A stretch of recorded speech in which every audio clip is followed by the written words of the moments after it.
네, 지난 시간에는 스데반의 첫 번째 설교인 창세기의 내용에 대해서 말씀을 드렸습니다.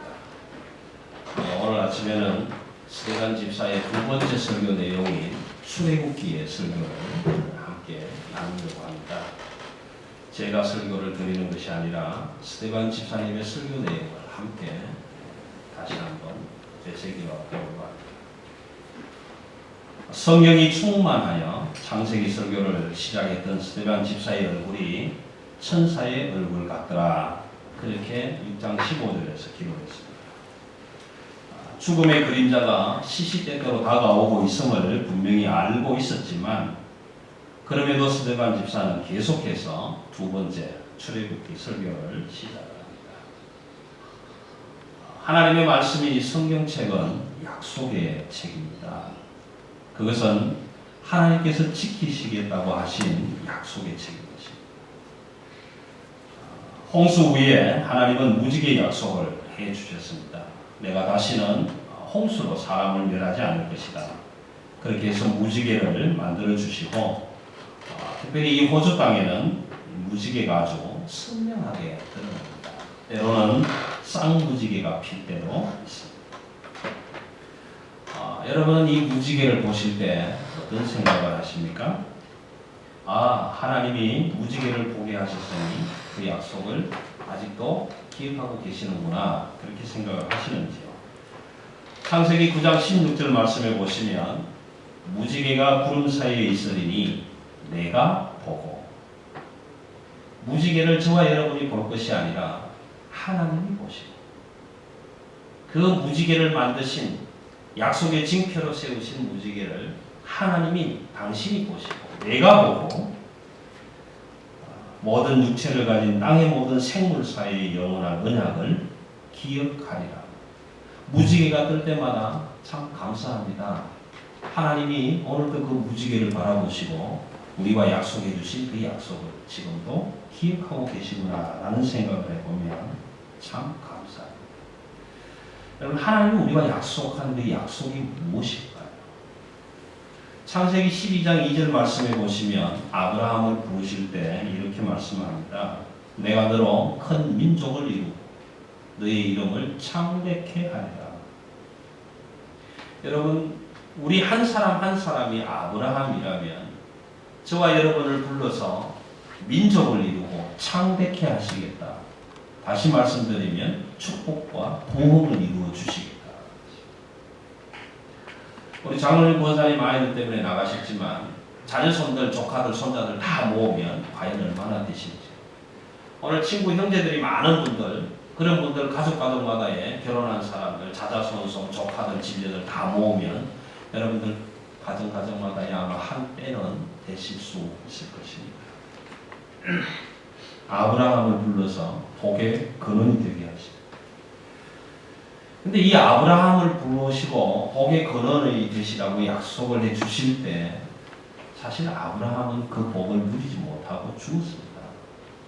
손자 야곱이 15살 되던 해에 아브라함은 죽었습니다. 아들 이삭은 180세에 죽었습니다. 야곱도 죽고 요셉도 110세를 살고 죽었습니다. 약속을 주셨던 그 족장 다 죽어버렸어요. 그럼 그 약속은 어떻게 될까요? 창세기 마지막 점에 가보시면 요셉의 형제들이 이렇게 얘기합니다. 야, 저기 꿈꾸는 자가 온다. 저놈을 잡아서 죽여보자. 그러면 그 꿈이 어떻게 되는지 한번 보자. 그렇게 해서 꿈꾸는 요셉을 죽이지는 못하고 애굽에다가 팔아버렸습니다.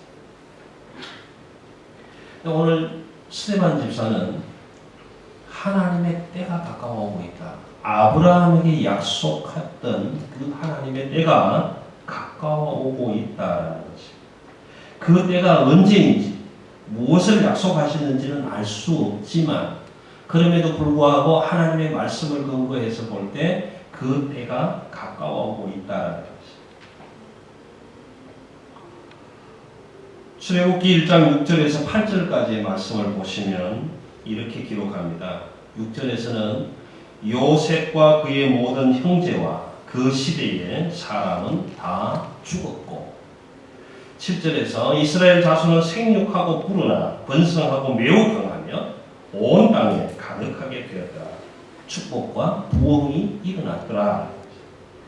8절 말씀에서 요셉을 알지 못하는 새 왕이 일어나 애굽을 다스리더니, 여러분 세계적으로 유명한 애굽의 총리 대신이었던 요셉을 알지 못하는 왕이 일어났다. 이 내용 속에는 역사적으로 굉장한 사건이 있습니다. 힉소스족이 애굽을 정복을 하고 애굽을 다스리던 시기에 같은 셈족 출신이었던 요셉은 총리 대신이 되었습니다. 나중에 애굽이 강성하여져서 이 셈족으로 있던 힉소스족을 다 몰아내고 그들이 왕이 되었을 때 요셉을 기억할 수가 없었겠죠. 이집트의 현대 역사 속에서 140년, 150년 사이의 역사 기록이 없습니다. 왜 없느냐 하면 그 나라가 정복당하고 부끄러움과 수치를 당했기 때문에 그 기록이 없습니다. 그래서 요셉의 역사의 기록은 현대 애굽의 역사의 기록에는 없습니다. 그런 가운데서 이스라엘 백성들은 430년이 훌쩍 지나버렸죠. 얼마나 많이 태어났는지, 얼마나 건강하게 자녀를 낳았는지, 바로왕은 출애굽기를 읽어보시면 이렇게 기록합니다. 히브리 산파 부하와 삽브라를 불러서 이야기합니다. 너희는 가서 히브리 사람들이 아이를 낳거든 남자들을 모두 죽여라.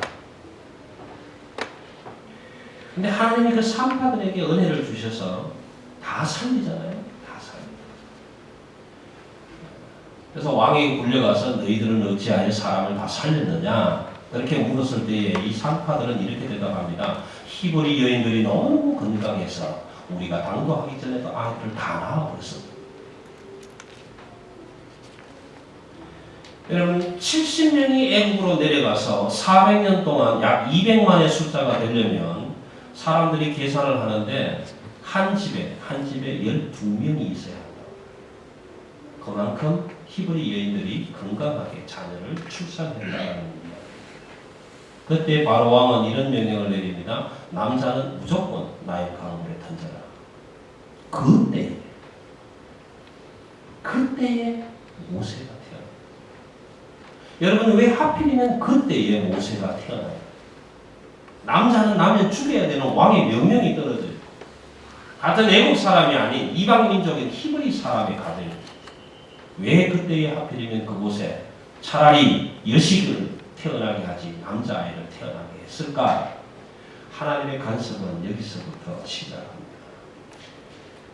석 달 동안 기르습니다. 아이가 큽니다. 아무리 남장을 해도 표시가 나지요. 감출 수가 없습니다.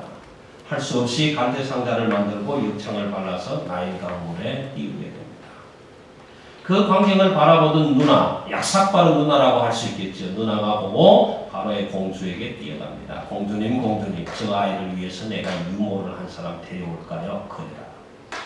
공주의 명령을 받고 뛰어가서 누구를 데려왔겠습니까? 모세의 어머니를 데려왔습니다. 자기 어머니입니다. 성경이 기록된 이후로 이 세상에서 친자식에게 자기의 젖을 물리고 수강을 받은 어머니는 모세의 어머니밖에 없을 것입니다. 내가 낳은 아이에게 내 젖을 물려서 키우고 공주에게 월급을 받았다. 여러분 그 아이는 물에서 건져내었다는 의미로 모세라 이름 불리어지고 바로의 왕궁으로 들어가서 40년 동안 그 왕궁의 학술과 말을 배워서 능하게 되었더라. 오늘 7장 22절에서 그렇게 말씀합니다. 바로는 40년 동안 능하게 되었다. 모세가 그 바로의 모든 것들, 왕궁의 모든 것들, 애굽의 모든 것들을 배워서 능하게 되었다. 이 말씀을 준비하면서 한 여자가 생각이 났습니다. 플레르 페너레. 태어난 지 6개월 만에 프랑스로 입양이 되었습니다. 그리고 정확하게 40년 만에 프랑스의 여성 장관이 되어서 대한민국을 방문했습니다. 그는 프랑스에서 학문을 익히고 기술을 익히고 프랑스 말에 능해져서 여성 디지털 경제 장관이 되었고 40년 만에 자기를 버린 대한민국 땅을 밟았습니다. 핏줄은 흐르고 있겠죠. 그렇지만 그는 대한민국을 좋아하지 않았습니다.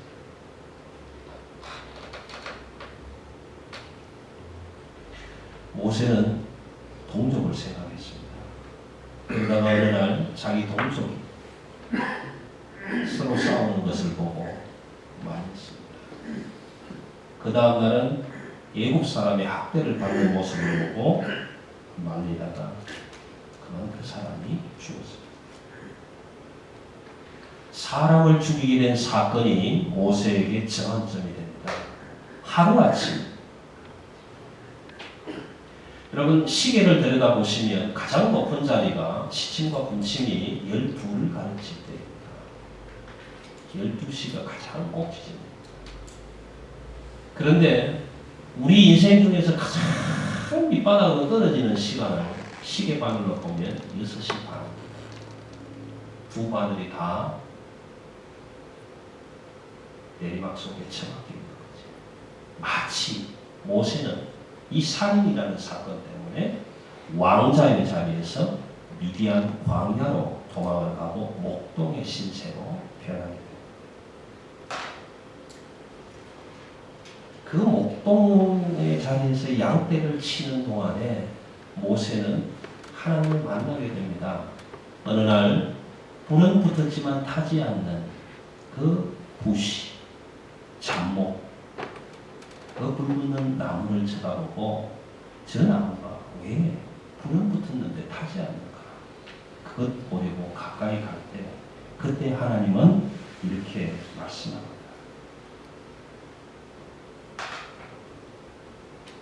7장 34절입니다. 내가 내 백성 애굽에서 괴로움을 받음을 내가 확실히 보고 그 탄식하는 소리를 듣고 그들을 구원하려고 내가 내려왔다.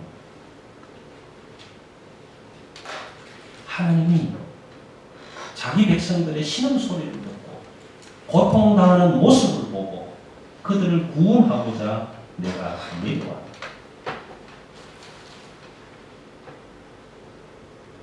오늘 이 본문 속에서 저는 제목을 붙였습니다. 나 그대에게 드릴 말이. 하나님은 지금 모세를 향해서 하고 싶은 말이 있다.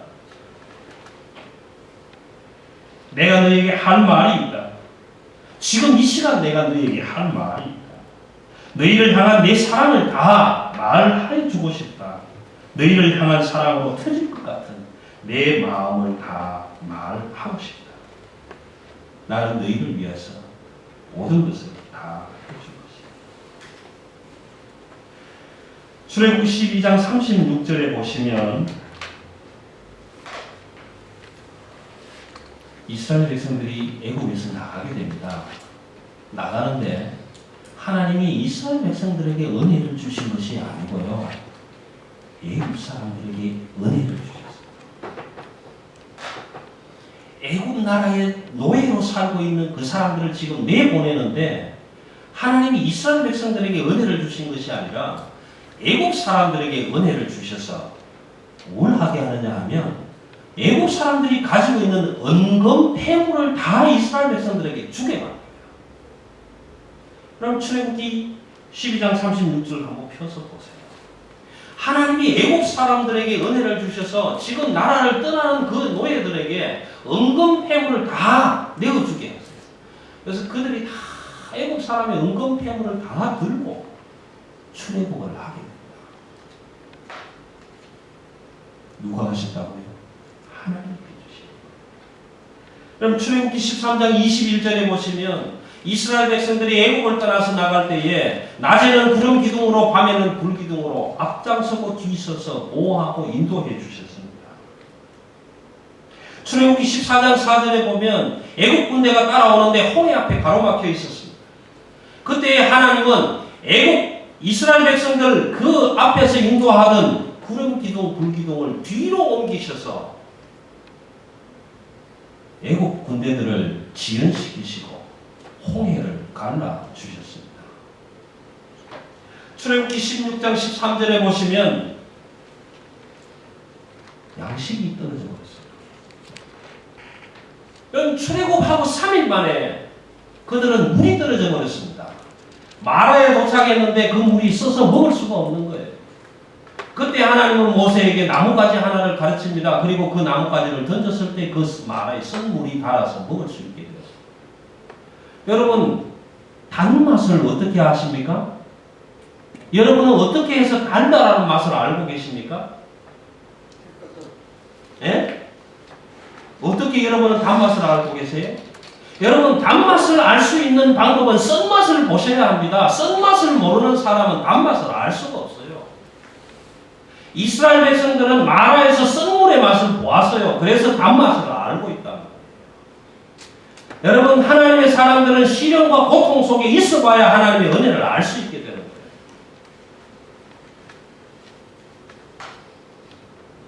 출애굽기 17장 13절에서 아말렉과 전쟁이 일어났습니다. 모세는 지도자니까 올라가서 기도했어요. 하루 종일 두 손을 들고 기도하는데 사람인 줄 팔이 아파요. 손을 내리니 아말렉이 이기고 드니 이스라엘이 이기고. 여러분, 보다 못한 아론과 훌이 어떻게 합니까? 모세의 옆으로 뛰어 올라가서 두 손을 잡습니다. 내려오지 않게 잡습니다. 여러분, 초등학교 시절에 책상 걸상 들고 벌 써보신 적 있으십니까? 저는 복도에 나가서 걸상 들고 벌 쓴 적도 있습니다. 안 들고 손 들고 있어서 보았어요. 아프더라고요. 그런데 하루 종일 백성들이 이기는 전쟁을 위해서 모세가 두 손을 들고 있을 때 그 팔이 얼마나 아팠을까? 아론과 훌이 들어가서 모세의 두 팔을 들어 올리고 그 전쟁을 승리하게 하셨습니다. 출애굽기 19장에는 하나님께서 친히 임재하시고 양식이 떨어져 45일 만에 먹을 것이 없어졌을 때 그들에게 만나와 메추라기를 주셨고, 출애굽기 20장에서는 계명을 그들에게 허락해 주셨습니다. 사랑하는 성도 여러분, 기도와 눈물의 분량을 채우십시오. 말씀과 기도로 하나님의 그 때를 채우며 기다리십시오. 하나님께서 우리의 기도의 분량과 눈물의 분량이 채워지시면 오늘 모세를 향해서 말씀하셨던 것처럼, 이스라엘 백성을 말씀하셨던 것처럼 그 때가 가까우면 하나님께서 응답해 주실 것입니다.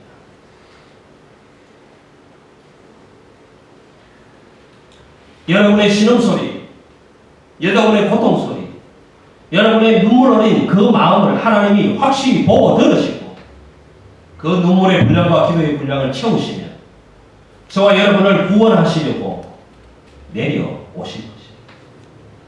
아니, 이미 내려오셨습니다.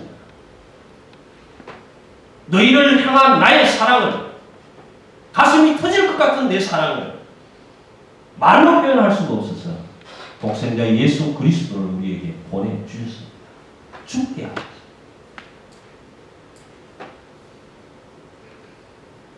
저와 여러분의 삶의 현장은 어떻습니까? 날마다 풍요합니까? 날마다 즐겁습니까? 날마다 잔치합니까? 그러지는 않을 것입니다. 힘들고 어렵고 고통이 있고 헤쳐나가기가 어려운 홍해와 같은 큰 바다와 같은 그런 어려움도 있을 것입니다. 그때 하나님은 우리에게 말씀하십니다. 때를 채워라.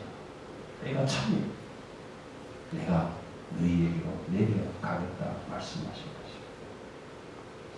오늘 하나님은 그 사랑의 가슴으로, 그 사랑의 마음으로 저와 여러분에게 스데반을 통해서 이렇게 말씀하십니다.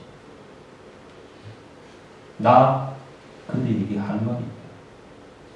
지금 이 시간 하고 싶은 말입니다. 내가 너의 신음을 들어노라. 내가 너의 고통을 보아노라.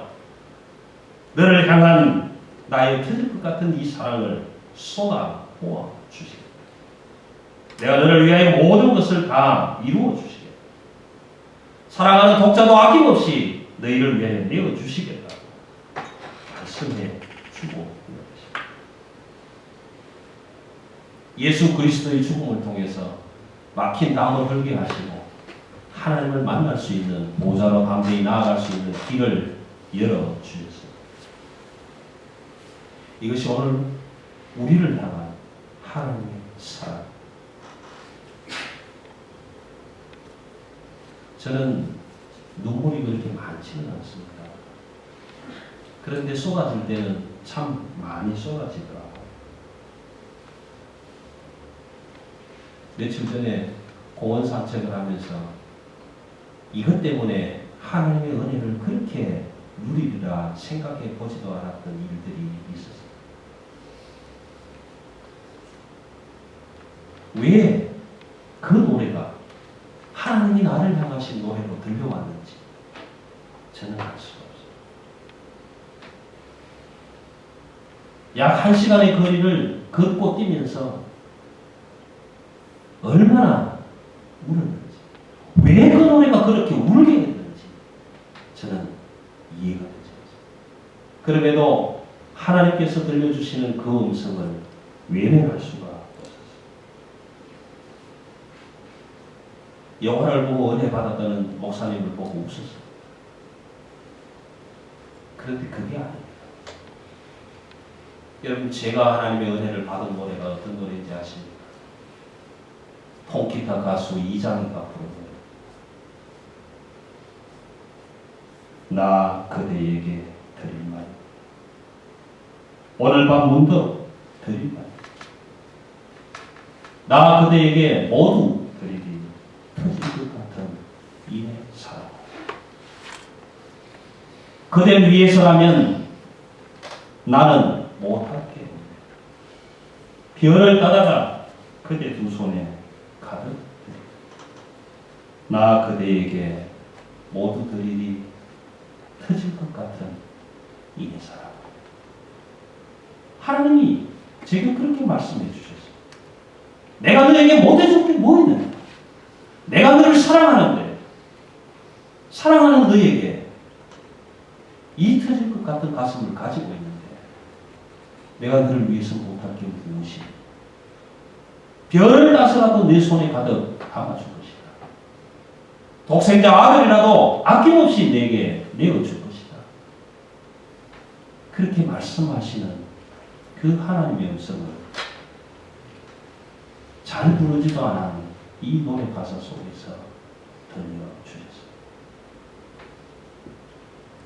여러분, 부부가 함께 손을 잡고 하나님 앞에, 하나님 우리를 향하신 그 터질 것 같은 가슴 가지셨습니까? 우리 부부도 하나님을 향한 큰 사랑을 가졌습니다. 오늘 함께 고백하시면서 하나님을 향해서 이 노래 한번 불러보십시오. 나 그대에게 모두 드리리. 오늘 밤 문도 터질 것 같은 이 사랑의 마음을 다 드리고 싶다고 한번 고백해 보십시오. 여러분, 가정에서 부부간에 문제가 있습니까? 남편과 아내 사이에 문제가 있습니까? 남편과 아내가 독방을 따로따로 쓰십니까?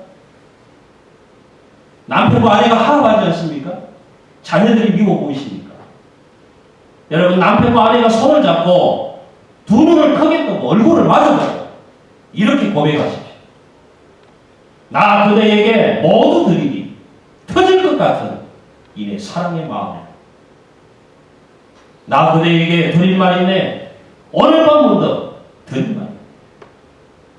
나를 사랑하시는 그 터질 것 같은 하나님의 사랑, 우리를 사랑하신 그 하나님의 사랑, 오늘 밤에 내가 당신에게 이 가슴 열어서 다 드리고 싶다.